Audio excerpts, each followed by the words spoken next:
With Luka Doncic in the fold for the Lakers, the hunt for his forever partner begins.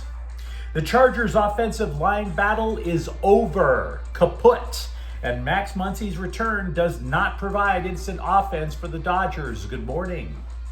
I'm James, and this is your daily dose of sports and snark for the greatest sports city in the world, Los Angeles. This is the faithful Angelenos Morning Report. It is August 5th, 2025. Welcome back to the Sanctum Sanctorum of LA Sports. It is an explosive day for LA Sports. Breaking news about the Rams just dropped moments before this clip. Running back Kyron Williams gets his extension. We're going to talk more about that in a few minutes. But if you like being in the know about LA Sports, clickety-clack the like button. Clickety-clack the subscribe button. There's a notification bell. Hit that. It'll let you know when we drop new content. Sharing is caring. Let people know we exist. And by all means, comment. Now, before we go through the news and notes, a quick look at the scoreboard. St. Louis defeated the Dodgers last night, 3-2. We'll talk more about the Dodgers in a few minutes. Meanwhile, today, St. Louis is still in town to play the Dodgers at 7. Tigres is in town. They're going to play at LAFC at 7:30 in the last game of group stage. That'll be for the League's Cup, the cynical cash grab for Apple TV. And Indiana is at the Sparks at 7. Caitlin Clark apparently won't play tonight with an injury, which saddens me because the Sparks are playing better, but I wanted to find out who was going to cheap shot the white girl. You know the WNBA's game as much as I do. It's all about beating up Caitlin Clark. Who are we kidding? So let's get to the news. ESPN made it a point to say LeBron James called Luka Doncic and congratulated him on his new contract. And it was all played up as if to say, hey, there's LeBron James being a team leader. James said, quote, Laker fans effing love him here. LA has accepted him. We love him as a teammate, as a brother, unquote. Who gives a damn? We on this channel never believed for a single moment that James was leaving, right? This isn't a hint that James is staying. We knew it all along. Despite ESPN's hype, that is not the story for the Lakers. The story is, as one scribe put it, other teams worry about keeping their stars. The Lakers plot to steal yours. Yeah. The Lakers are looking for Doncic's running mate. And it can't just be a rando. It has to be a connection. Deeper than what you see on modern relationships, right? I mean, just like the manosphere loves to poke fun at TikTok clips where single moms are begging to find their person. Not a husband, not a soulmate, their person. And I must say, as a side note, props to modern women for taking relationships about love, about lifelong connections, and just reducing all of us to just widgets that we can just plug and play. Well done, ladies. You'll wonder why you're single. But let's put that to the side because that's not the focus of this channel. The Lakers want a kindred spirit, an alter ego, to pair up with Doncic. And they should, if there isn't a stunning trade this year, and I'm not predicting one, they should have big booty cap space for 2026 or 2027. So let's take a quick look at how the market is shaping up to try to figure out what's going down. The next biggest free agent in 2026 that is also young. The Lakers don't want to build a bunch of oldies around this guy. Would be Trae Young.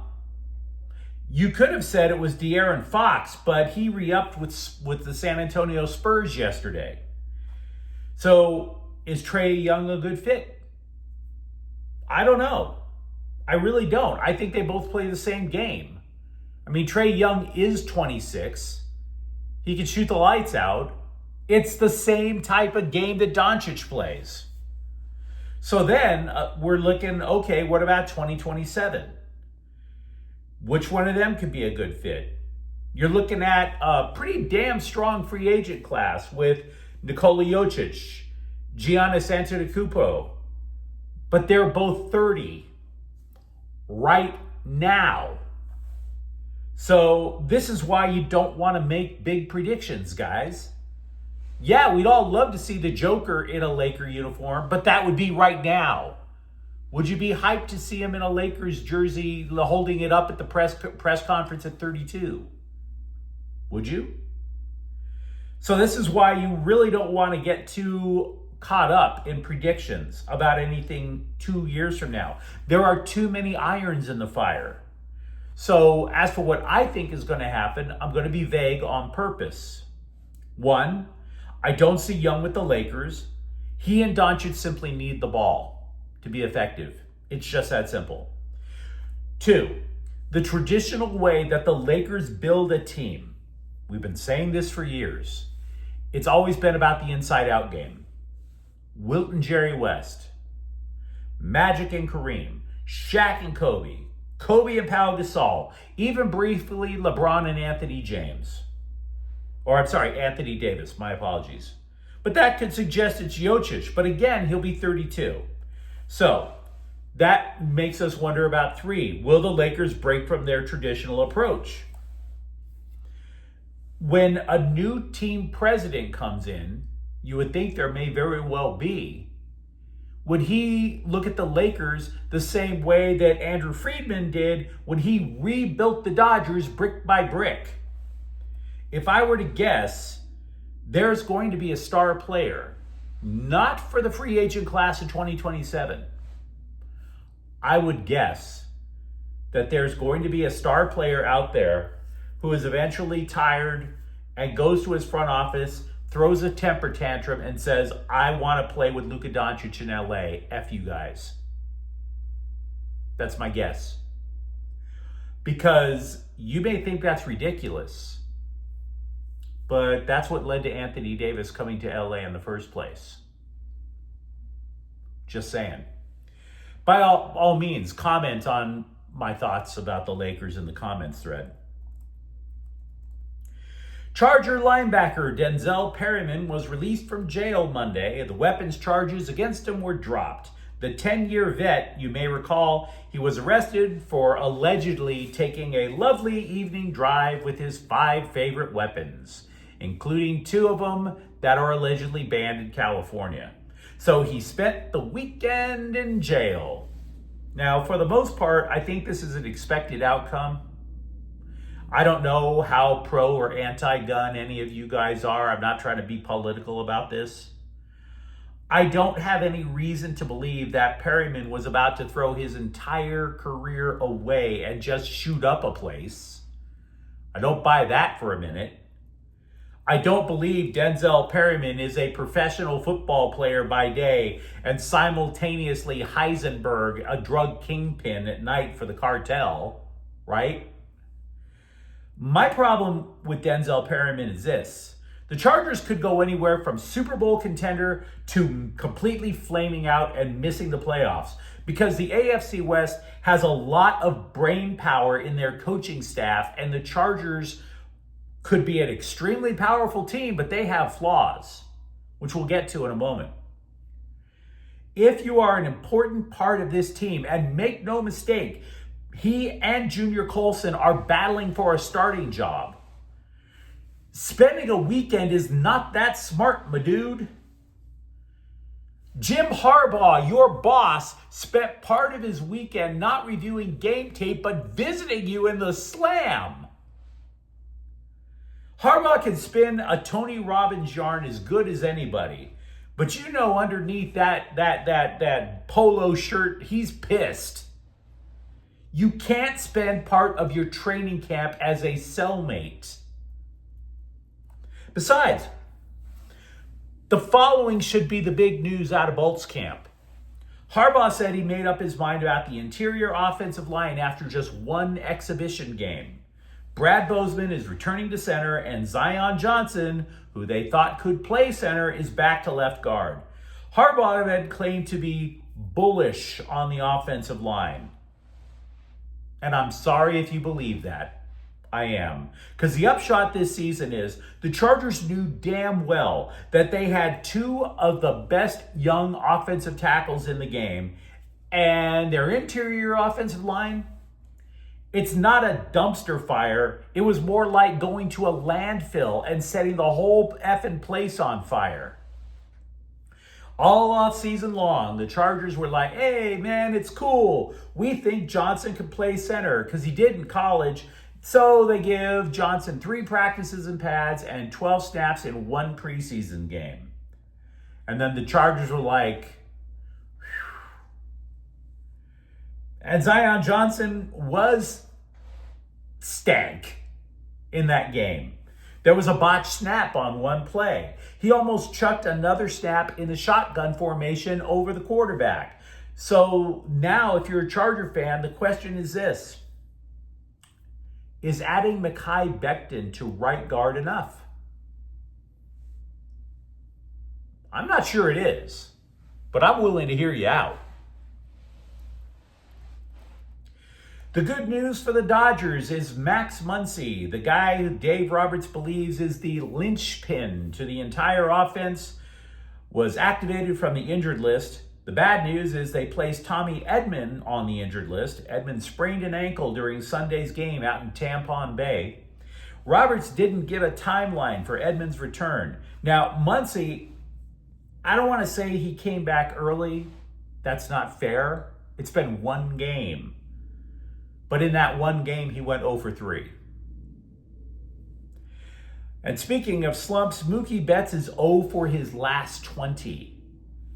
And he said of his season-long slump, quote, "It's up to God at this point," unquote. And I got to be frank, that troubles me a little.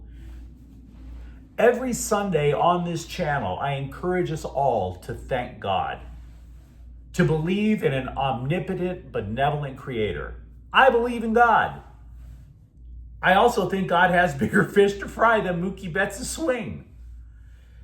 You might not have forgotten about this. There are 2 wars going on overseas. Kind of more important than Mookie Betts' swing. Now, for his part, Roberts said that there are times when Mookie absolutely looks completely lost out there. So that's not encouraging.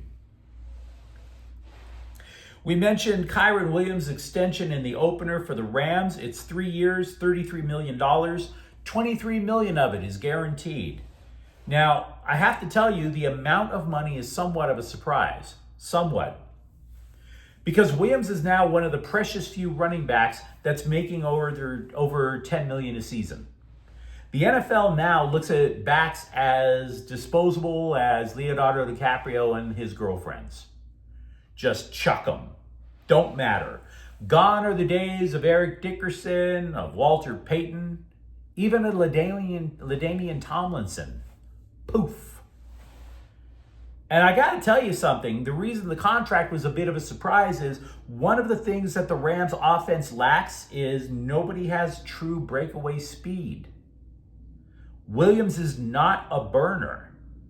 You can catch him from behind, even though he runs for over 1,000 yards a year. But he did everything else the Rams wanted and then some. Dude communicates with his offensive line to help protect Matthew Stafford in passing downs. And keep in mind, though, Williams is also 24, so this is not a horrific deal. It's only going to be for 3 years. He'll be 27 then. The Rams will know if they want to keep him. ESPN is also reporting the biggest battle in Rams camp is for 3rd starting wide receiver, to which we can all say, no bleep. No bleep.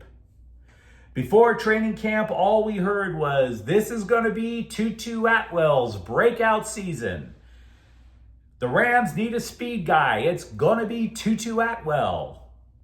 And I'm like, this dude's been primed for a breakout season for the last 3 years. It's not going to happen. We know what we have in Tutu Atwell. There's a reason he's not on the field. It ain't no shock to hear Jordan Whittington could steal the gig. While LAFC awaits for the arrival of Son Heung-min, formerly of Tottenham Hotspur, the guy who's going to reinvigorate their offense, the Black and Gold have added a defender in Ryan Porteous from Watford. Now, to be clear, Watford is part of England's second-tier league, but let's be real. LAFC needs as much help on the back line right now as they can get. They have lost 2 starters since the start of the year. But you let me know what you think in the comments thread. Talk to me, for example. Who do you see as Luka Doncic's forever soulmate here, And for that matter, are you comfortable with the Chargers' offensive line? And if you enjoyed this update, don't forget to subscribe to Faithful Angelenos. We're talking LA sports every single day here. Thank you for watching. I'm James, and we'll be back tomorrow. Faithful Angelenos is a Kian Corte El Queso production. Take care.